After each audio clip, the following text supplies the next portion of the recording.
ये कहानी है गुनाह की, पछतावे की और एक ऐसे साई की जो कभी पीछा नहीं छोड़ता।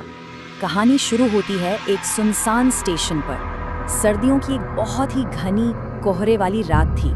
कहानी का हीरो है रघु, एक साधारण मेहनती ऑटो वाला जो बस अपना गुजारा कर रहा है। लेकिन एक रात कुछ ऐसा होता है जो उसे हमेशा हमेशा के लिए बदल कर रख देता है। और उस रात की शुरुआत होती है एक सवारी से जो घने कोहरे से निकल कर आती है। लाल साड़ी पहनी एक औरत उसे एक पुरानी वीरान बस्ती ले जाने को कहती है। मगर अजीब बात ये थी कि आधे रास्ते में ही वो सवारी पिछली सीट से गायब हो गई। रघु घर तो लौट आता है पर वो अकेला नहीं है, उसके साथ एक साया भी लौटा है।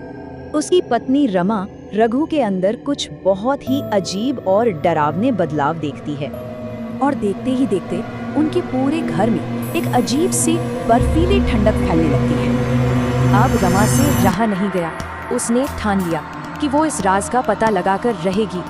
उसकी ये खोज उसे एक ऐसे सच तक ले जाती है जो 20 साल से दफन था। ये राज था सुधा का, एक लड़की जिसकी 20 साल पहले एक एक्सीडेंट में मौत हो गई थी। और उस रात उस ऑटो को चलाने वाला कोई और नहीं बल्कि रघु ही था। जब सब सामने आया तो रघु टूट गया और उसने अपना 20 साल पुराना गुनाह कबूल कर लिया। रघु को एहसास हो गया कि वो अब और नहीं भाग सकता, उसे सामना तो करना ही पड़ेगा। तो रघु उसी नदी के किनारे वापस जाता है जहाँ 20 साल पहले वो हादसा हुआ था। वहाँ सुधा की आत्मा उसका इंतजार कर रही थी, अपने धोखे का हिसाब लेने। आत्मा कहती है, मुझे हादसे ने नहीं बल्कि तुम्हारे डर और धोखे ने मारा था रघु। अगली सुबह स्टेशन पर रघु का ऑटो तो मिला लेकिन रघु का कोई पता नहीं चला। रघु के गायब होते ही उसके घर से वो बर्फीला खौफनाक साया भी गायब हो गया। कई महीनों के बाद रमा और उसके बच्चों की जिंदगी में आखिरकार शांति लौट आई। मगर क्या ये कहानी का अंत था या अभी कुछ बाकी था?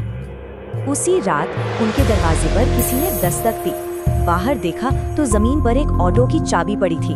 तो क्या ये रघु का आखिरी संदेश था या फिर सुधा की आत्मा आज भी इंतजार में है?